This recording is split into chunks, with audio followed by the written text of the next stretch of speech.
Students अस्सलाम वालेकुम। देखिए बेटा, क्लास हमारे पास फर्स्ट ईयर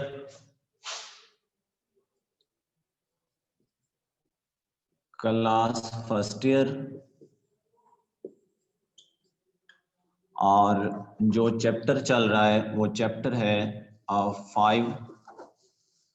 उसके बाद जो है ना टॉपिक हमारा कंटिन्यू था, कौन सा? कैलकुलेशन या derivation of energy of electron revolving in nth orbit by Bohr atomic model.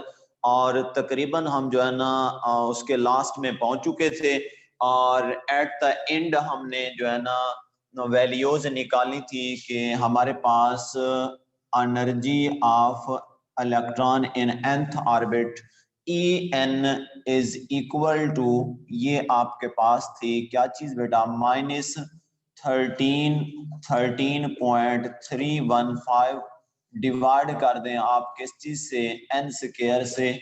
ये था किलो जॉल पर मोल में।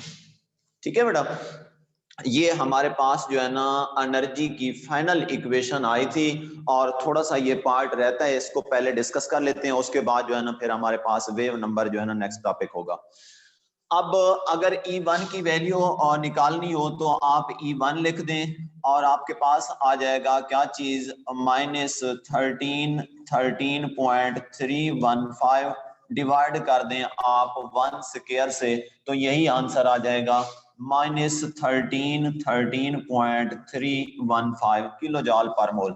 इसी तरह फिर जो है ना अगर E2 की वैल्यू फाइंड आउट करनी है आपने तो ये आ जाएगा -13.315 डिवाइड कर दें 2 के स्क्वायर से, डिवाइड कर दें 2 के स्क्वायर से, तो ये आपके पास आ जाएगा क्या चीज, ये हो जाएगी वैल्यू ऑलमोस्ट 328.32, ये आपके पास वैल्यू आ जाएगी E2 की। उसके बाद E3 की वैल्यू हमारे पास होगी क्या चीज, -13.315 डिवाइड कर दें 3 के स्क्वायर से, तो ये आपके पास आ जाएगी -145.92। ये आपके पास E3 की वैल्यू। इसी तरह फिर हमने निकाली थी क्या चीज, E4 की वैल्यू -13.315 डिवाइड कर दें 4 के स्क्वायर से, तो ये आपके पास -82.08 ये वैल्यू आ जाएगी। और लास्ट वन आपके पास E5 की वैल्यू होगी, ये होगी -13.315 डिवाइड कर दें 5 के स्क्वायर से, तो ये आपके पास आ जाएगी -52.53 किलो जॉल पर मोल। ठीक है बेटा, ये आपके सामने 5 वैल्यूज आ रही हैं। ये जनरल फार्मूला है En वाला, और E1 आपने मालूम करना है, E2, E3, E4 ये वैल्यूज आपके सामने आ चुकी हैं। अब आप नीचे एक ऑब्जेक्टिव का पॉइंट पढ़ेंगे, क्या है, कहता है हमारे पास E2 minus E1 is greater than E3 minus E2 is greater than E4 minus E3 up to so on।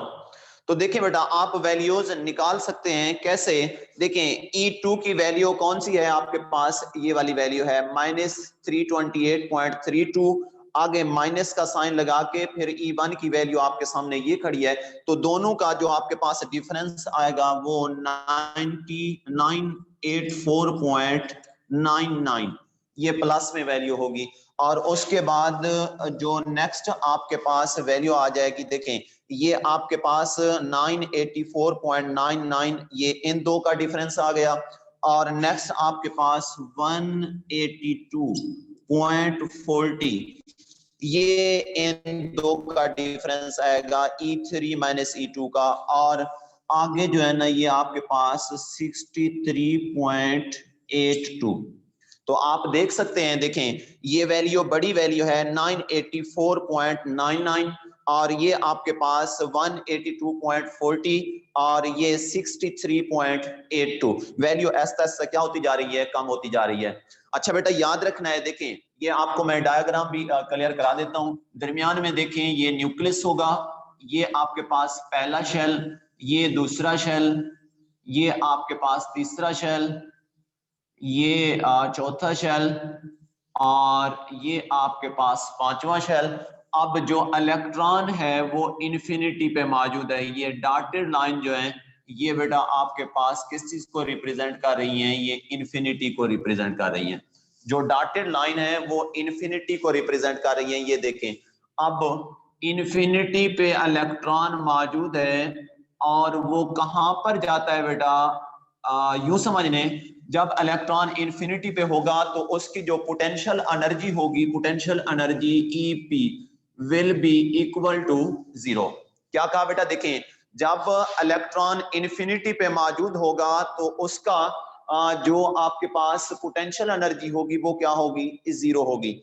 अब इलेक्ट्रॉन इन्फिनिटी से जंप करके कहां पर पहुंचता है बेटा, वो पहले शेल के अंदर पहुंचता है।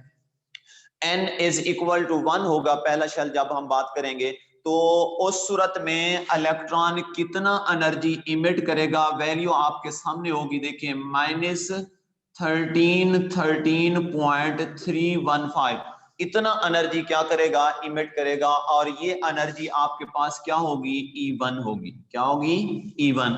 इसी तरह देखें इलेक्ट्रॉन इन्फिनिटी से जंप करे और वो कहां पर रुक जाए, पहले शेल में ना जाए बल्कि अब दूसरे शेल में स्टॉप हो जाए, दूसरे शेल में रुक जाए, तो उस वक्त जो एनर्जी इमिट करेगा वो आपके पास होगी E2, और वो वैल्यू आप निकाल चुके हैं -328.32। इसी तरह बेटा देखें इलेक्ट्रॉन इन्फिनिटी से जंप करके आता है और तीसरे शेल के अंदर स्टॉप हो जाता है, ना पहले में जाता है ना दूसरे में जाता है, और तीसरे शेल में स्टॉप हो जाता है। तो आपके पास जो एनर्जी होगी, जो एनर्जी वो इमिट करेगा वो E3 होगी। और कितना है देखें आप निकाल चुके हैं -145.92, -145.92। इसी तरह देखें इलेक्ट्रॉन इन्फिनिटी से है और जंप करके आता है, किस शेल में रुक जाता है, फोर्थ वन शेल के अंदर स्टॉप हो जाता है। तो वो जो एनर्जी इमिट करेगा वो आपके पास होगी E4, और कितना है माइनस, ये वैल्यू निकाल चुके हैं, क्या है आपके पास -82.08।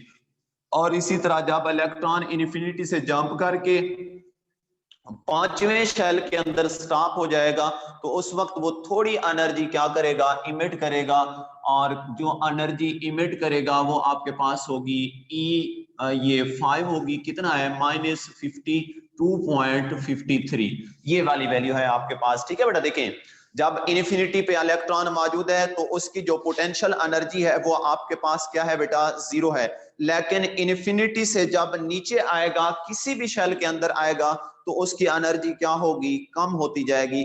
और इन शेल्स का भी आपस में डिफरेंस होता है। अगर पहले शेल में पहुंचेगा इलेक्ट्रॉन तो उसको ज्यादा एनर्जी खारिज करना पड़ेगी, और अगर चौथे में रुक जाएगा, दूसरे में रुक जाएगा, तो उसकी एनर्जी कम इमिट होगी। तीसरे में रुकेगा उससे कम एनर्जी इमिट होगी, और चौथे में रुकेगा उससे एनर्जी कम इमिट होगी, और पांचवें में जो है ना स्टॉप कर जाएगा, रुक जाएगा, तो उसकी एनर्जी सबसे कम क्या होगी, इमिट होगी। तो बेटा ये याद रखना है आप लोगों ने।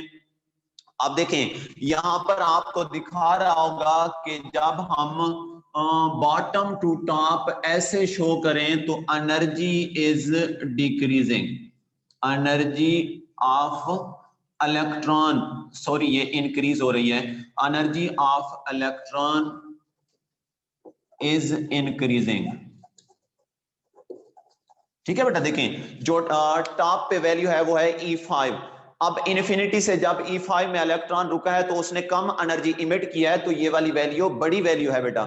और जब पहले शेल में पहुंचा है तो उसने मैक्सिमम अमाउंट ऑफ एनर्जी क्या किया है, इमिट किया है, और ये आपके पास कम वैल्यू होगी। या यूं भी आप कह सकते हैं, देखें ये माइनस में है, बड़ी वैल्यू है, तो ये यूं समझ लें माइनस में जो बड़ी वैल्यू होती है वो छोटी वैल्यू होती है, और माइनस में जो छोटी वैल्यू होती है वो क्या होती है, आपके पास बड़ी वैल्यू होती है। तो देखें रेडियस डेरिवेशन में हम लोग पढ़ चुके हैं कि जैसे जैसे न्यूक्लियस से इलेक्ट्रॉन दूर होता जाता है, शेल का जो डिस्टेंस है, जो ऑर्बिट्स का डिस्टेंस है, वो बढ़ता जाता है।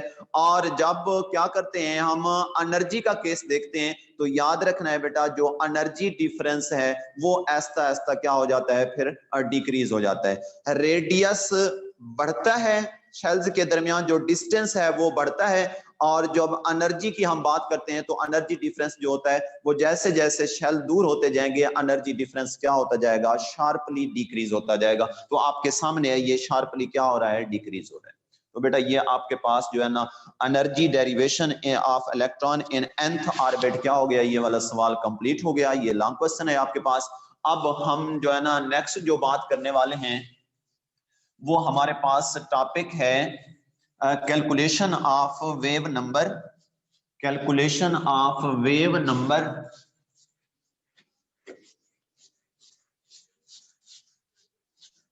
Of photons of spectral lines. Topic यहां पर लिख रहा हूं मैं आपके सामने, टॉपिक है कैलकुलेशन ऑफ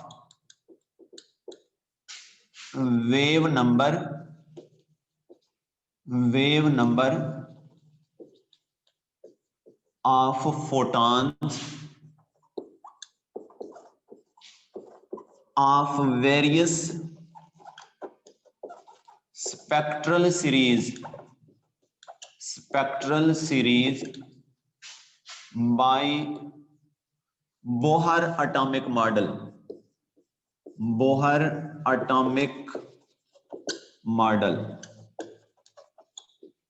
ठीक है बेटा, ये आपके पास टॉपिक है। क्या टॉपिक है, जो है ना calculation of wave number, calculation of wave number of photon of various spectral series by Bohr atomic model. ये हमारे पास टॉपिक है बेटा, ये आपके जो है ना स्मार्ट सिलेबस में शामिल है, तो इसको हमने डिस्कस करना है। ये आपने जो है ना साथ साथ समझना है इसको। देखिए हम इक्वेशन पढ़ चुके हैं एनर्जी डेरिवेशन के केस में, तो हम लिखेंगे यहां पर वी नो दैट कि अगर E1 हमने मालूम करना हो तो हमारे पास जो वैल्यू होती है E1 के केस में, ठीक है ना, वो हम लोग पढ़ चुके हैं कि हमारे पास जो E1 का केस होगा वो Z स्क्वायर m e की पावर 4 माइनस स्टार्ट में जरूर लगाना है आपने। उसके बाद नीचे आपने क्या लिख देना है, 8 epsilon naught square n1 square h square. ठीक है बेटा, देखिए एनर्जी कैलकुलेट करने की जो आपके पास फाइनल इक्वेशन आ चुकी है वो हम जानते हैं। क्या है हमारे पास, E1 is equal to minus Z square m e की पावर 4, और डिवाइड करना है आपने 8 epsilon naught square n1 square h square. अब देखें E1 लिखा है तो याद रखना है यहां पर आपने क्या लिख देना है, n1 लिख देना है। उसके बाद अगर आपने E2 की वैल्यू मालूम करनी है तो उसके लिए यही फार्मूला लिखना है, सिर्फ फर्क कहां पर आ जाएगा, यहाँ जहां पर आपने n1 लिखा है अब आप क्या लिख देंगे, n2 लिख देंगे। ये minus Z square m e की पावर 4 डिवाइड कर दें 8 एप्सिलॉन नॉट स्क्वायर n2 का स्क्वायर, और क्या आ जाएगा, h स्क्वायर आ जाएगा। अब बेटा हमने क्या मालूम करनी है, यहाँ पर जो है ना डेल ई मालूम करना है, एनर्जी डिफरेंस मालूम करना है। तो कैसे मालूम कर सकते हैं, पहले लिखेंगे आप E2 माइनस E1, अब आगे लिख देंगे दोनों की वैल्यूज आपके सामने है। देखें E2 की वैल्यू ये वाली है और E1 की वैल्यू ये वाली है, तो आप पहले E2 की वैल्यू लिखें माइनस जेड स्क्वायर एम ई की पावर 4 डिवाइड कर दें 8 एप्सिलॉन नॉट स्क्वायर n2 का स्क्वायर h स्क्वायर। E2 की वैल्यू लिखी है तो n2 का स्क्वायर ये यहाँ पर पहले आएगा। उसके बाद आगे माइनस का साइन और फिर E1 की value minus z square m e की पावर 4 m e की पावर 4 डिवाइड कर दें 8 एप्सिलॉन नॉट स्क्वायर n1 का स्क्वायर h स्क्वायर। ठीक है बेटा, तो दोनों की आपने वैल्यूज लिखी हैं। अब आप गौर करें तो यहाँ पर जो है ना ये माइनस जेड स्क्वायर एम ई की पावर 4 डिवाइड कर दें 8 एप्सिलॉन नॉट स्क्वायर n2 का स्क्वायर h स्क्वायर। ये माइनस माइनस क्या हो जाएगा, प्लस हो जाएगा। प्लस आपके पास जेड स्क्वायर एम ई की पावर 4 डिवाइड कर दें 8 एप्सिलॉन नॉट स्क्वायर n1 का स्क्वायर h स्क्वायर। ये आपके पास देखिए माइनस माइनस क्या हो गया आपके पास यहाँ पर प्लस हो गया है। उसके बाद आप यहाँ पर नेक्स्ट लिखेंगे क्या चीज, देखें ये प्लस वाली वैल्यू है और ये माइनस वाली वैल्यू है। जो प्लस वाली वैल्यू है वो स्टार्ट में लेके आ जाएं और जो माइनस वाली वैल्यू है वो बाद में लिख दें। तो आप इसी को ऐसे भी लिख सकते हैं, del E is equal to, ये आपके पास क्या आ जाएगा, जेड स्क्वायर एम ई की पावर 4 डिवाइड कर दें 8 एप्सिलॉन नॉट स्क्वायर n1 का स्क्वायर h स्क्वायर और ये माइनस जेड स्क्वायर एम ई की पावर 4 डिवाइड कर दें 8 epsilon naught square n2 square h square. क्या किया बेटा, देखें ये वाली वैल्यू प्लस वाली वैल्यू थी, इसको आप लोग स्टार्ट में लेके आए हैं और ये माइनस वाली वैल्यू है ये आपने बाद में लिख दिया है, यहाँ पर कोई फर्क नहीं है इसके अंदर। उसके बाद आपने क्या कर लेना है, यहां से आपने जो है ना जो कांस्टेंट फैक्टर हैं, जो कॉमन फैक्टर हैं उनको एक साइड पे लिख दें और जो वेरिएबल फैक्टर हैं, जो डिफरेंट फैक्टर हैं उनको आप क्या करें दूसरी साइड पे लिख दें। तो ये क्या आ जाएगा आपके पास, देखें del E is equal to, दोनों में कॉमन फैक्टर काउंट करें तो आपके पास आ जाएंगे कौन से, जेड स्क्वायर एम ई की पावर 4 डिवाइड कर दें 8 epsilon naught square h square. ये बेटा दोनों के अंदर, इसके अंदर और इसके अंदर ये फैक्टर जो मैंने आपके सामने लिखे हैं, जेड स्क्वायर एम ई की पावर 4 डिवाइड कर दें 8 epsilon naught square h square, ये दोनों में कॉमन है। और जो वेरिएबल हैं वो कौन कौन से हैं आप गौर करेंगे, देखें पहले n1 स्क्वायर है, उसके बाद माइनस का साइन लगा के फिर n2 स्क्वायर है, तो ये आपने लिख देने हैं, देखें ऐसे 1 ओवर n1 का स्क्वायर माइनस 1 ओवर n2 का स्क्वायर। ये आपके पास जो है ना फार्मूला बन गया है जिससे आप क्या मालूम कर सकते हैं, डेल ई की वैल्यू फाइंड आउट कर सकते हैं। अब देखें डेल ई की वैल्यू फाइंड आउट करने के लिए आपने क्या किया है, ये वाला फार्मूला लिख दिया है। कौन सा फार्मूला है, del E is equal to Z square M ई की पावर 4 डिवाइड कर दें 8 epsilon naught square h square और आगे क्या चीज है, जो वेरिएबल थे वो मैंने लिख दिए 1 ओवर n1 का स्क्वायर माइनस 1 ओवर n2 का स्क्वायर। अब हमने क्या करना है, यहां पर कहता है हम जानते हैं कि जो कांस्टेंट हैं उनकी वैल्यू पुट कर दें। We know that z will be equal to 1, z will be equal to 1 और बाकी जो बचेगा आपके पास m e की पावर 4 डिवाइड कर दें 8 epsilon naught square h square. तो ये होता है हमारे पास 2.178 मल्टीप्लाइड बाय 10 पावर माइनस 18। ये बात हम जो है ना पहले डिस्कस कर चुके हैं, पढ़ चुके हैं, ठीक है ना। क्या किया है मैंने, z जो है वो 1 कर दिया है और जो बाकी कांस्टेंट फैक्टर थे उनकी वैल्यू मैंने लिख दिया है 2.178 मल्टीप्लाइड बाय 10 पावर माइनस 18 और आगे जो है ना आपने वैसे का वैसे रखना है। तो ये आ जाएगा del E is equal to, आपके पास इस पूरे फैक्टर की जो वैल्यू आ जाएगी 2.178 मल्टीप्लाइड बाय 10 पावर माइनस 18 और आगे क्या लिख देना है आपने 1 ओवर n1 का स्क्वायर माइनस 1 ओवर n2 का स्क्वायर। ये आगे आपके पास एनर्जी है तो यूनिट इसका आपके पास क्या हो जाएगा, ये बेटा किलो जॉल पर मोल में होगा, बल्कि किलो जॉल पर मोल में नहीं है क्योंकि ये वाला फैक्टर अगर लिखेंगे तो ये सिर्फ जॉल में होगा। ठीक है ना, किलो जॉल पर मोल में कन्वर्ट करने के लिए आप लोग पढ़ चुके हैं कि हम क्या करते हैं, फिर उसको 1000 पे डिवाइड कर देते हैं और एवोगैड्रोस नंबर से इसको क्या कर देते हैं हम, जो है ना मल्टीप्लाई कर देते हैं, तो फिर हमारे पास क्या बन जाता है, किलो जॉल पर मोल बन जाता है। अच्छा बेटा, अब ये तो आ गई आपके पास एनर्जी कैलकुलेट करने की वैल्यू, लेकिन आप टॉपिक पे गौर करें, कैलकुलेशन ऑफ वेव नंबर। हमने कहां तक पहुंचना है, वेव नंबर तक पहुंचना है, तो वेव नंबर तक कैसे पहुंचेंगे। अब कहता है हम जानते हैं, यहां पर लिखेंगे, देखें, फॉर कैलकुलेशन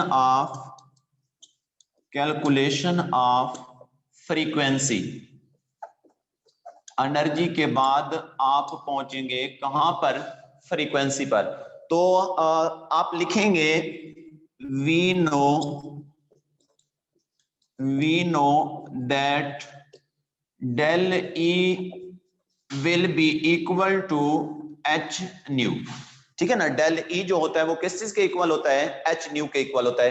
तो अब आप क्या करें, जो डेल ई वाली आपने इक्वेशन निकाली है ना, ये वाली इक्वेशन है, इस डेल ई की जगह पे आपने एच न्यू क्या कर देना है, पुट कर देना है। तो ये आ जाएगा, देखें, H nu is equal to Z square, आपके पास एम ई की पावर 4 और डिवाइड कर दें 8 epsilon naught square h square, और आगे 1 ओवर एन 1 का स्क्वायर माइनस 1 ओवर एन 2 का square.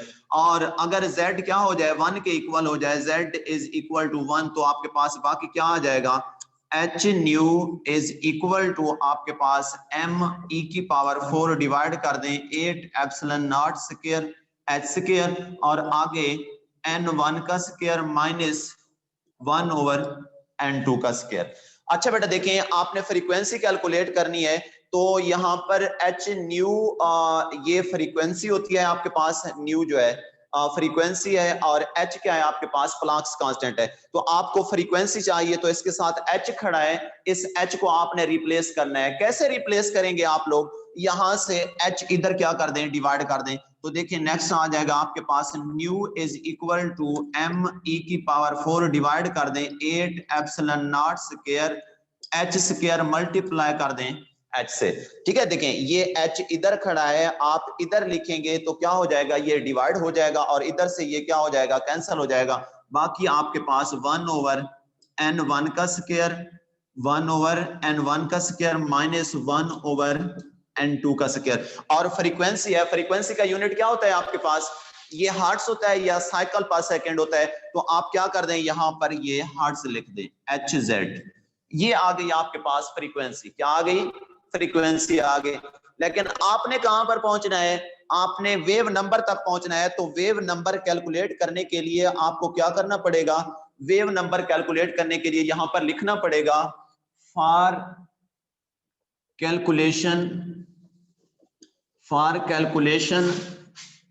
Of wave number of photons we know that क्या हो जाएगा आपके पास, देखें जो आपके पास फ्रीक्वेंसी है, इसका वेव नंबर के साथ आपने रिलेशन शो कर देना है। Frequency will be equal to c nu bar. ठीक है ना, फ्रीक्वेंसी और वेव नंबर के दरमियान जो रिलेशन होता है वो डायरेक्ट रिलेशन होता है। मैंने भी यही लिखा है कि frequency is equal to c nu bar. अब बेटा आपने क्या कर देना है, जो आपने ये वाली इक्वेशन निकाली है ना, ये वाली इक्वेशन, इसके अंदर आपने न्यू की जगह पे सी न्यू बार लिख देना है। तो अब आपके पास क्या वैल्यू आ जाएगी, देखें ये आ जाएगी c nu bar is equal to, आपके पास क्या लिखा हुआ है, एम ई की पावर 4 डिवाइड कर दें आपके पास 8 एप्सिलॉन नॉट स्क्वायर, और एच स्क्वायर को एच से मल्टीप्लाई करेंगे तो इकट्ठे करके लिख दें एच क्यूब। ठीक है बेटा, और यहाँ पर जेड स्क्वायर लिख रहा होगा, जेड स्क्वायर लिखने की कोई जरूरत नहीं है, क्योंकि जेड हमेशा क्या है हमारे पास, हाइड्रोजन एटम की बात कर रहे हैं, तो Z will be equal to 1, तो लिखने की जरूरत भी नहीं है। बाकी आप क्या कर दें, ये आ जाएगा 1 ओवर एन 1 का स्क्वायर माइनस 1 ओवर एन 2 का स्क्वायर। अब बेटा देखें, आपको वेव नंबर चाहिए, उसके साथ कौन सा फैक्टर खड़ा है, ये सी खड़ा है, वेलोसिटी ऑफ लाइट, ये हमें नहीं चाहिए। तो यहां से कैसे उसको कैंसिल करेंगे आप लोग, ये आप क्या कर दें, इधर भी डिवाइड कर दें, सी को कैंसिल हो जाएगा। Nu bar will be equal to M E की पावर 4 डिवाइड कर दें 8 epsilon naught square H cube, और ये सी आ जाएगा इनटू 1 ओवर n1 का स्क्वायर माइनस 1 ओवर ये आपके पास n2 का स्क्वायर। अब बेटा आप देखेंगे वेव नंबर का जो यूनिट होता है वेव नंबर का, वो आपके पास पर मीटर होता है। क्या होता है? पर मीटर। तो यहां पर अब आप क्या लिख देंगे, पर मीटर लिख देंगे। अब बेटा देखें, चूंकि हम जानते हैं जो ये वाला फैक्टर आ रहा है आपके पास, ये तमाम के तमाम कांस्टेंट है। क्यों? एम मास ऑफ इलेक्ट्रॉन है, ई चार्ज ऑन इलेक्ट्रॉन है, 8 कांस्टेंट है, एप्सिलॉन नॉट वैक्यूम परमिटिविटी है, ये भी कांस्टेंट है, एच प्लैंक्स कांस्टेंट है, सी वेलोसिटी ऑफ लाइट है, ये भी कांस्टेंट है। तो ये बेटा पूरा फैक्टर जो है ना ये कांस्टेंट है, और इसको हम क्या कहते हैं बेटा, ये आ जाएगा एम ई की पावर 4 डिवाइड कर दें 8 epsilon naught square H cube c, ये है आपके पास रेडबर्ग कांस्टेंट। ये क्या है आपके पास? Rydberg constant. और इसकी वैल्यू जब आप देखेंगे तो आपके पास होगी 1.09678 मल्टीप्लाइड बाय 10 पावर ये आपके पास 7, और क्योंकि वेव नंबर की बात है तो ये आपके पास पर मीटर आ जाएगा। बड़ा इंपॉर्टेंट बेटा ये ऑब्जेक्टिव का पॉइंट है। कौन सा? जो आपके सामने मैंने लिखा है कि हमारे पास ये रेडबर्ग कांस्टेंट है, इसकी वैल्यू आपसे पूछ सकता है कि हमारे पास क्या होती है, 1.09678 मल्टीप्लाइड बाय 10 पावर 7 है, माइनस 7 नहीं है। वो मुख्तलिफ पहलुओं से ये वाली वैल्यू आपको चेंज करके दे सकता है, तो आपने याद रखना है कि इसकी करेक्ट वैल्यू कौन सी है। या बेटा आपको ये वाला फैक्टर भी दे सकता है कि एम ई की power 4 8 epsilon naught square H cube c, ये क्या कहलाता है। तो आपने याद रखना है, वो प्लैंक्स कांस्टेंट का ऑप्शन भी दे सकता है, रेडबर्ग कांस्टेंट भी, कोई और भी ऑप्शन दे सकता है। तो आपको पता होना चाहिए कि इसी फैक्टर को हम क्या कहते हैं, रेडबर्ग कांस्टेंट कहते हैं। और इस कांस्टेंट के अंदर जो जो फैक्टर हैं उन फैक्टर को भी याद कर लेना है। मे बी वो कोई फैक्टर चेंज करके दे दे कि हमारे पास जो है ना ये जो है ना क्या है, जो जो फैक्टर आ रहे हैं उसकी वैल्यू क्या है। अच्छा बेटा देखें, बच्चों के सवाल आ रहे हैं कि जो है ना सर जी आप रिपीट कर दें। बेटा मैं रिपीट कर देता हूं, लेकिन आपको बेहतर तरीका ये बताऊं कि आप साथ साथ रजिस्टर रखा करें अपने साथ, ठीक है ना, और साथ साथ लिखते जाया करें। इससे आपकी प्रैक्टिस भी हो जाएगी और जो है ना सवाल भी तैयार हो जाएगा। क्योंकि बेटा देखें टाइम होता है शॉर्ट यहाँ पर, और कोर्स आपके सामने है, तो एक ही सवाल को बार बार रिपीट करते रहें तो फिर बेटा टाइम जो है ना वो खत्म हो जाता है, ज़ाय हो जाता है। चले मैं आज जो है ना रिपीट कर देता हूँ, क्योंकि थोड़ा लेंथी टॉपिक है तो आपने तवज्जो करनी है इसी के ऊपर। देखें, हम लोग पढ़ रहे हैं क्या चीज, calculation of wave number of photon of various spectral series by Bohr atomic model. ठीक है बेटा, ये हम टॉपिक पढ़ रहे हैं। अब आपने क्या करना है, लिखना है, क्योंकि हम देखें एनर्जी कैलकुलेट करने के लिए हम फार्मूला डिराइव कर चुके हैं। वो हमारे पास क्या होता है, E1 is equal to minus z square m e की power 4 8 epsilon naught square n1 square h square. सिर्फ फर्क कहां पर आएगा बेटा, ये जनरल बात नहीं है, बल्कि आपने स्पेसिफिक कर दिया है, E1 लिख दिया है, तो यहां पर आपने जहां पर शेल नंबर खड़ा है ना n स्क्वायर, वहां पर नीचे n1 लिख देना है कि ये पहले शेल की बात हो रही है। इसी तरह फिर आपने क्या करना है, E2 लिखना है, तो बाकी तमाम वैसे का वैसे, सिर्फ यहां पर n2 का स्क्वायर लिख लेना है। और ऐसा क्यों किया है आपने, क्योंकि हम E1 और E2 इसलिए लिख रहे हैं कि हमने डेल E इससे फाइंड आउट करना है। डेल E कैसे फाइंड आउट करेंगे, देखें हम जानते हैं del E will be equal to E2 minus E1, E2 minus E1। अब बेटा दोनों की वैल्यूज आपके सामने है, E2 की वैल्यू ये है, E1 की वैल्यू ये है। तो पहले E2 की वैल्यू लिखें, दरमियान में माइनस का साइन फार्मूले में है वो लिखें, उसके बाद E1 की वैल्यू है वो आप लिख दें। तो देखें ये माइनस माइनस दरमियान में यहाँ पर क्या आ जाएगा, प्लस आ जाएगा। अब बेटा आप गौर करें, ये शुरू वाली वैल्यू आपके पास माइनस वाली है, और उससे आगे वाली वैल्यू जो आई है वो आपके पास प्लस वाली है। अब हम क्या कर रहे हैं, जो प्लस वाली वैल्यू है वो पहले लिख रहे हैं, और जो माइनस वाली वैल्यू है वो हमने बाद में लिख दी है। कोई चेंज मैंने इसके अंदर नहीं की, बस सिर्फ बेटा मैंने क्या किया है, जो पॉजिटिव वैल्यू है वो शुरू में लिख दी और जो नेगेटिव वैल्यू है वो मैंने बाद में लिख दी है।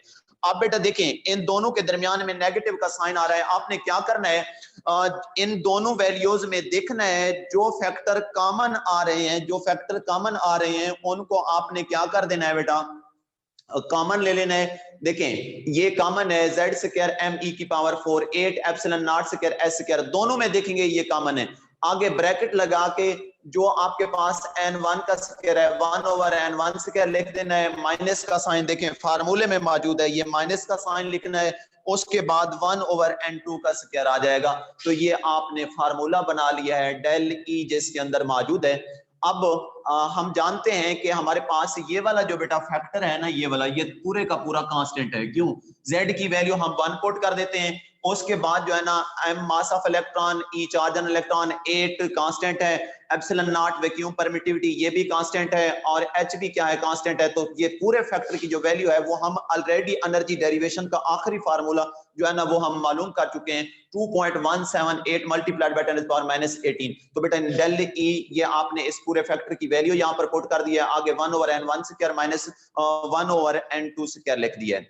अब बेटा देखें आप अभी तक डेल ई तक पहुंचे हैं, लेकिन आपको डेल ई नहीं चाहिए, आपको वेव नंबर तक पहुंचना है। तो फिर आप क्या करेंगे, देखें लिखेंगे यहाँ पर, for calculation of frequency we know that del E will be equal to H nu, del E will be equal to H new.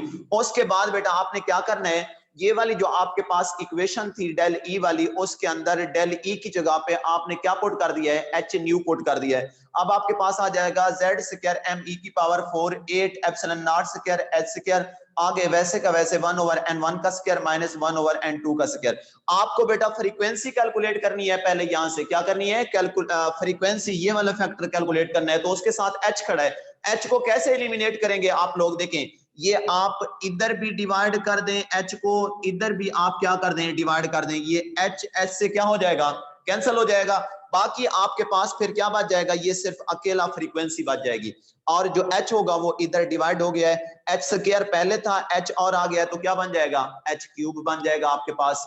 अब बेटा देखिए कहता है आप यहां पर जो है ना ये जो इक्वेशन मालूम कर चुके हैं, इससे आप क्या मालूम कर सकते हैं, फ्रीक्वेंसी मालूम कर सकते हैं। क्या मालूम कर सकते हैं, फ्रीक्वेंसी मालूम कर सकते हैं। लेकिन हमने फ्रीक्वेंसी पे नहीं रुकना, फ्रीक्वेंसी भी हमने इसलिए कैलकुलेट किया है कि इससे हम क्या मालूम कर सकें, वेव नंबर मालूम कर सकें। तो वेव नंबर कैसे मालूम करेंगे, लिखेंगे यहां पर, for calculation of wave number of photons we know that frequency will be equal to c nu bar. अगर जो है ना देखें तो फ्रीक्वेंसी और वेव नंबर का जो रिलेशन है वो डायरेक्ट रिलेशन है, दरमियान से जब आप प्रोपोर्शनैलिटी का साइन रिप्लेस करेंगे तो उसकी जगह पे जो कांस्टेंट लगाया है वो आपने कौन सा लगा दिया है, सी कांस्टेंट लगा दिया है। तो अब आपके पास क्या आ जाएगा, आप जो है ना न्यू की वैल्यू सी न्यू बार किस इक्वेशन में पुट करेंगे, आप इस इक्वेशन में पुट करेंगे जहां पर ये फ्रीक्वेंसी लिखा हुआ है, इसकी जगह पे ये सी न्यू बार लिखा, बाकी आपके पास m e की power 4 8 epsilon naught square h cube हो जाएगा, और आगे वैसे क्या वैसे 1 over n1 square minus 1 over n2 square. आपको बेटा वेव नंबर चाहिए, उसके साथ सी खड़ा है, इधर भी डिवाइड कर दें और इधर भी सी को डिवाइड कर दें, सी से कैंसिल हो जाएगा, बाकी आपके पास वेव नंबर बच जाएगा। और जो फैक्टर है m e की power 4 8 epsilon naught square h cube c, और आगे 1 over n1 square minus 1 over n2 square. अब बेटा देखिए वेव नंबर का आगे आपने क्या शो कर देना है, यूनिट शो कर देना है। और इसमें बेटा z स्क्वायर यहाँ पर लिख रहा होगा, z स्क्वायर लिखने की जरूरत नहीं है। क्यों नहीं है, क्योंकि z हमेशा 1 होता है तो बार बार लिखने की जरूरत नहीं है। अब ये वाला जो फैक्टर आपको नजर आ रहा है m e की power 4 8 epsilon naught square h cube c, ये बेटा तमाम के तमाम कांस्टेंट हैं, मास ऑफ इलेक्ट्रॉन भी कांस्टेंट, चार्ज ऑन इलेक्ट्रॉन भी कांस्टेंट, 8 भी कांस्टेंट, एप्सिलॉन नॉट भी कांस्टेंट, h भी कांस्टेंट, c भी कांस्टेंट है। इन तमाम कांस्टेंट की जब आप लोग वैल्यू पुट करेंगे तो आपके पास क्या होगी, 1.0967 मल्टीप्लाइड बाय 10 पावर 7 पर मीटर। ये बेटा वैल्यू किसकी है, ये पूरा फैक्टर एक कांस्टेंट है जिसको हम क्या कहते हैं, रेडबर्ग कांस्टेंट, और ये ऑब्जेक्टिव के हवाले से बड़ा इंपॉर्टेंट पॉइंट है। तो बेटा यहां पर आपने यूं समझ लें ये वेव नंबर कैलकुलेट करने का फार्मूला आपके सामने आ चुका है। अब आप आगे देखेंगे मुख्तलिफ सीरीज दे रहा होगा, मुख्तलिफ सीरीज कैलकुलेट कर सकते हैं आप इसी फार्मूला को फॉलो करते हुए। कैसे बेटा देखें, अब आप गौर करेंगे तो वो लिख रहा होगा कि हमारे पास जी अगर आ जाए लेमन सीरीज के केस में हम वेव नंबर कैसे कैलकुलेट करेंगे, तो हम मालूम कर सकते हैं। अब तो हमारे लिए आसानी है क्योंकि हम जो है ना ऐसा फार्मूला फाइंड आउट कर चुके हैं जिससे हम किसी भी सीरीज की जो वेव नंबर है वो कैलकुलेट कर सकते हैं। कैसे कैलकुलेट कर सकते हैं, देखें आप लिखेंगे फॉर लेमन सीरीज, पहली सीरीज यही थी, याद होगा आपको, लेमन सीरीज। और इसकी जो वेवलेंथ थी वो किस रीजन में एग्जिस्ट करती थी, अल्ट्रावायलेट रीजन के अंदर, यूवी। ठीक है बेटा। अब देखें लेमन सीरीज के केस में आपने क्या करना है, यहां पर लिखना है फर्स्ट लाइन। क्या लिख देना है, first line, for first line. अब फर्स्ट लाइन के लिए देखें बेटा, लेमन सीरीज में अगर आपको याद हो तो इलेक्ट्रॉन कहां से जंप करके आता था बेटा, N1 में ये आपके पास था 1।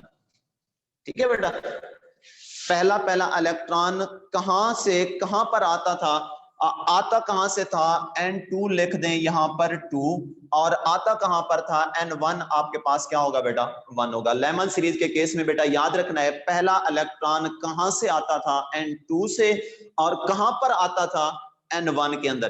तो ये बेटा आपने फर्स्ट लाइन के लिए यही लिख देना है कि N1 is equal to 1, N2 is equal to 2। अब आपके पास फार्मूला मौजूद है, आप लिख दें इसी को ऐसे, देखें nu bar is equal to 1.09678 multiplied by 10⁻⁷, और आगे देखें 1/n1 फार्मूले में मौजूद है, 1 की वैल्यू है आपके पास 1 स्क्वायर, माइनस लिख दें 1/2 का स्क्वायर आ गया। अब आप वैल्यू देखेंगे तो ये आपके पास देखें, ये आपके सामने मैंने क्या लिखा है, 1.09678 मल्टीप्लाइड बाय 10⁻⁷ आपके पास क्या है जी, 7, और उसके बाद जो है ना आपके पास 1/n1 स्क्वायर माइनस 1/2 का स्क्वायर। क्यों बेटा, देखें n1 हमारे पास है 1 और n2 आपके पास है 2।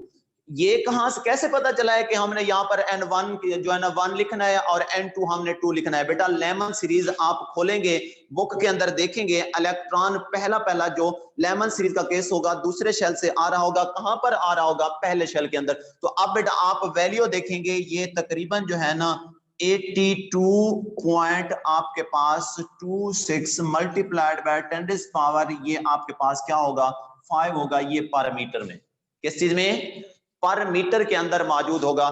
तो ये बेटा फर्स्ट लाइन है किसके केस में, लेमन सीरीज के केस में। उसके बाद लिखेंगे for second line, for second line. अब सेकंड लाइन में देखें N1 तो आपके पास 1 ही होगा क्योंकि इलेक्ट्रॉन का जो पॉइंट ऑफ स्टे है वो पहला शेल ही है लेमन सीरीज के केस में। और जो है ना नेक्स्ट आपके पास क्या आ जाएगा, जो N2 है वो आपने चेंज कर देना है, वो आपके पास अब कौन सा शेल हो जाएगा, तीसरा शेल। दूसरे शेल में वैल्यू आपने देख ली है, अब आपके पास क्या हो जाएगा, ये तीसरा शेल आ जाएगा। और इसमें जब आप वैल्यू पुट करेंगे तो ये आपके पास आ जाएगा क्या चीज, nu bar will be equal to 1.09678 multiplied by 10⁻⁷, ये 7, और डिवाइड कर देना है। देखें ये N1 की वैल्यू तो आपके पास 1 ही रहेगी, माइनस का साइन लगा के आपने अब N2 की वैल्यू क्या कर देनी है, चेंज कर देनी है। और याद रखना है कोई भी सीरीज उठाएंगे उसके अंदर N1 की जो वैल्यू होगी वो कांस्टेंट रहेगी, जो N2 की वैल्यू होगी वो क्या होती रहेगी, चेंज होती रहेगी। तो आप जो है ना 2 लगा के देख चुके हैं, अब आप क्या लगा देंगे यहाँ पर 1/3 का स्क्वायर आ जाएगा। क्या आ जाएगा, 3 का स्क्वायर। तो इसमें आप लोग वैल्यू देखेंगे तो ये आपके पास 97 पॉइंट आपके पास जो है ना समथिंग आ रही होगी, ये तकरीबन है 5.97.5, ये पर मीटर में है। ठीक है बेटा, 97 पॉइंट समथिंग है आपके पास। तो ये आपके पास दूसरी लाइन की जो है ना वेवलेंथ, वेव नंबर की वैल्यू आ गई है। उसके बाद कह रहा होगा for limiting line, for limiting line, limiting line. अब लिमिटिंग लाइन के केस में आपने क्या कर देना है, यहाँ पर लिमिटिंग लाइन का केस जब आप लिखना है तो आपके पास आ जाएगा क्या चीज, ये देखें, wave number is equal to 1.09678 multiplied by 10 power ये 7 और आगे 1/1 का स्क्वायर माइनस 1 बेटा आपने क्या लिख देना है, इन्फिनिटी का स्क्वायर। क्या लिख देना है, इन्फिनिटी का स्क्वायर। तो ये आपके पास क्या आ जाएगा, wave number will be equal to 109 point आपके पास 107 पॉइंट आपके पास जो है ना ये 566 या इस तरह की वैल्यू आ रही है। ये आपके पास जो है ना मेन है 107 और पॉइंट के बाद आपके पास जो है ना 566 तकरीबन यही वैल्यू है। तो ये देखें आपने लिमिटिंग लाइन के केस में जो वेव नंबर की वैल्यू फाइंड आउट की हुई है वो ये आपके पास सामने आ गई है। तो देखें ये आपने लेमन सीरीज का केस देख लिया है, उसमें फर्स्ट लाइन की वेव नंबर की वैल्यू भी आपके सामने आ चुकी है, क्या लिखी है 82 और जो है ना आपके पास सेकंड लाइन की भी वेव नंबर की वैल्यू आ चुकी है, वो आपके पास है 97 और लिमिटिंग लाइन के केस में भी आपके पास जो है ना वेव नंबर की वैल्यू आ चुकी है, वो कितना है आपके पास, wave number will be equal to 107.566। तो ये आपके पास क्या है बेटा, वैल्यू। इसी तरह अगर आपके पास बाल्मर सीरीज है, कौन सी सीरीज है, बाल्मर सीरीज, तो बाल्मर सीरीज में भी आप जो है ना वेव नंबर की वैल्यू क्या कर सकते हैं, कैलकुलेट कर सकते हैं। कैसे कैलकुलेट करेंगे आप लोग, देखें ये भी कोई डिफिकल्ट नहीं है, थोड़ा सा आपने जो है ना बाल्मर सीरीज का केस देख लेना है। फॉर बाल्मर सीरीज अगर आपको याद हो तो इसकी जो वेवलेंथ थी वो लाइट के किस रीजन में एग्जिस्ट करती थी, विजिबल रीजन में। कहां पर, विजिबल रीजन में। अब आपके पास क्या है, इसकी भी फर्स्ट लाइन होगी, फर्स्ट लाइन। अब फर्स्ट लाइन आपको याद होगा जब आप बाल्मर सीरीज आपने पढ़ी थी तो उस वक्त जो पहला इलेक्ट्रॉन कहां से आता था और कहां पर रुकता था, तीसरे शेल से आता था और दूसरे शेल में स्टॉप हो जाता था। तो यहां पर बेटा आपने जो N1 लिखना है वो अब 2 लिख देना है, क्योंकि पॉइंट ऑफ स्टेज जो था वो दूसरा शेल था बाल्मर सीरीज के केस में, और N2 की वैल्यू पहला इलेक्ट्रॉन कहां से आता था, तीसरे शेल से। बस यही बात याद रख लेनी है, उसके बाद किसी भी सीरीज के आप वेव नंबर की वैल्यू इजीली क्या कर सकते हैं बेटा, कैलकुलेट कर सकते हैं। तो ये आपके पास जो है ना यहाँ पर जो है ना ये आ चुकी है, N1 इज इक्वल टू आपके पास N1 इज इक्वल टू 2 हो जाएगा, N2 इज इक्वल टू 3। अच्छा बेटा एक बच्चे का जो है ना ये मैसेज आ रहा था कि सर जी ये आपके पास यहाँ पर जो वैल्यूज है पॉइंट के बाद बेटा ये कोई इतना फर्क नहीं होता, एग्जैक्ट वैल्यू ये वाली आपने देख लेनी है, बाकी जो है ना पॉइंट के बाद में भी थोड़ी बहुत ऊपर नीचे हो सकती है वैल्यू। अच्छा अब बाल्मर सीरीज का केस में जो है ना आपने N1 क्या लिखना है, 2 लिख देना है, और N2 क्या लिख देना है, आपने 3 लिख देना है। तो ये क्या हो जाएगा फिर देखें, for first line wave number will be equal to आपके पास क्या हो जाएगा 1.09678 मल्टीप्लाइड बाय 10⁻⁷। अब आपने क्या लिखना है, देखें 1/N1 से क्या लिखना है, N1 क्या है बाल्मर सीरीज के केस में, ये 2 है, इसका स्क्वायर लिख दें, -1 आपके पास ये क्या हो जाएगा 3 का स्क्वायर हो जाएगा। तो ये आपके पास 15 क्या आ जाएगा, 15 पॉइंट आपके पास जो है ना तकरीबन है 92 इसकी वैल्यू है, और ये आपके पास पर मीटर में, किस चीज में, पर मीटर में ये वाली वैल्यू आपके पास आ जाएगी, बल्कि यहाँ पर होगा 234 15.234 ये आपके पास क्या है जी, पर मीटर में मौजूद है। इसी तरह फिर देखें सेकंड लाइन की बात करेंगे आप लोग बाल्मर सीरीज के केस में। सेकंड लाइन में क्या चीज चेंज हो जाएगी, जो N2 है वो चेंज हो जाएगा, आपके पास N1 तो क्या रहेगा 2 ही रहेगा। आपको कह चुका हूं कि हर सीरीज का N1 जो होगा वो कांस्टेंट होगा, वो आपको पता होना चाहिए कि बाल्मर सीरीज में N1 की वैल्यू क्या होती है, लेमन सीरीज के केस में क्या होती है। और जो है ना past and P fund bracket किस इनके अंदर जो है ना n1 की वैल्यू क्या होती है, वो हर सीरीज में कांस्टेंट रहेगी। जो n2 की वैल्यू होगी वो क्या होती जाएगी, फिर चेंज होती जाएगी। तो n1 जो है वो 2 रहेगा और n2 जो है वो अब आपके पास 4 हो जाएगा। 3 देख चुके हैं आप लोग, अब चौथे शेल से दूसरे शेल में इलेक्ट्रॉन जंप करके आएगा। तो जब आप वैल्यू पुट करेंगे wave number will be equal to 1.09678 multiplied by 10 raised power ये 7। अब आपके पास 1 ओवर ये 2 का स्क्वायर माइनस 1 ओवर 4 का स्क्वायर, वैल्यू आप लोग देखेंगे तो ये 20 आपके पास हो जाएगा। क्या हो जाएगा, 20। और 20 पॉइंट आपके पास क्या होगा बेटा, ये समथिंग हो जाएगा। और किस चीज में है ये, पारामीटर में। ठीक है, किस चीज में, पारामीटर में। और ये तकरीबन जो है ना मेरे ख्याल में 20.566 ये वाली वैल्यू है, ये पारामीटर में, ये दूसरी लाइन है। इसी तरह थर्ड लाइन भी आप लोग लिख सकते हैं। थर्ड लाइन के केस में क्या हो जाएगा, आपके पास n1 will be equal to 2 और n2 will be equal to आपके पास 5।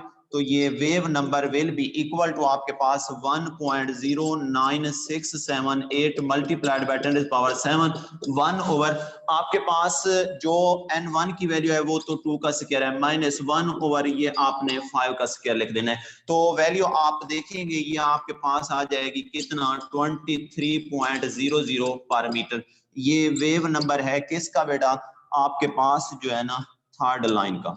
और लास्ट वन आपके पास कौन सी रह गई है, यहाँ पर ये लिमिटिंग लाइन रह गई है, वो आप लोग देख लें बालमर सीरीज के केस में। लिमिटिंग लाइन, लिमिटिंग लाइन, तो ये क्या है आपके पास, n1 will be equal to ये 2 और n2 will be equal to infinity. अब आप जो है ना वेव नंबर कैलकुलेट कर सकते हैं, 1.09678 मल्टीप्लाइड बाय 10 पावर ये 7। आगे जो है ना आप लोग क्या कर दें, यहाँ पर जो है ना 1 ओवर ये 2 का स्क्वायर माइनस 1 ओवर इंफिनिटी का स्क्वायर। तो ये वैल्यू आपके पास 27.421 ये आपके पास मल्टीप्लाइड बाय 10 पावर ये 5 पर मीटर में। सॉरी बेटा, ये तकरीबन जो है ना तमाम के साथ क्या आ जाएगा, 10 पावर 5 तमाम के साथ होगी। यहाँ पर भी आपके पास 10 पावर 5 और यहाँ पर भी आपके पास 10 पावर ये 5 होगी। ठीक है, तमाम के साथ 10 पावर 5 भी मौजूद है और इधर भी जो है ना आपके पास ये भी 10 पावर क्या होगी, आपके पास 5 मौजूद होगी। ये यहाँ पर लिखा हुआ है, ये वाली वैल्यू भी लिख देनी है आपने और उसके बाद जो है ना ये भी आपने 10 पावर 5। ठीक है, तमाम के साथ 10 पावर 5 मल्टीप्लाई हो रहा है। बाकी वैल्यूज आपके सामने मैंने जो है ना एग्जैक्ट वैल्यू थी वो आपके सामने मैंने लिख दी है। तो हर सीरीज के केस में आप लोग जो है ना वेव नंबर की वैल्यू क्या कर सकते हैं, कैलकुलेट कर सकते हैं। शर्त ये है कि n1 का पता होना चाहिए कि लेमन सीरीज में n1 की वैल्यू क्या होगी, बाल्मर सीरीज में केस में क्या होगी, फास्टन सीरीज के केस में, ब्रैकेट सीरीज के केस में और जो है ना पी फंड सीरीज के केस में। तो आप एग्जैक्टली क्या कर सकते हैं, ये वाली वैल्यू मालूम कर सकते हैं। तो तमाम की वैल्यूज आपके सामने है बेटा। ये आपके पास जो है ना जो एनर्जी वाला टॉपिक था वो आपके पास क्या हुआ, कंप्लीट हुआ। नेक्स्ट हम लोग स्टार्ट कहाँ से करेंगे, बोहर एटॉमिक मॉडल के जो डिफेक्ट्स हैं वहां से जो है ना हम नेक्स्ट क्वेश्चन स्टार्ट करेंगे इंशाल्लाह ताला। ठीक है बेटा, अल्लाह हाफिज।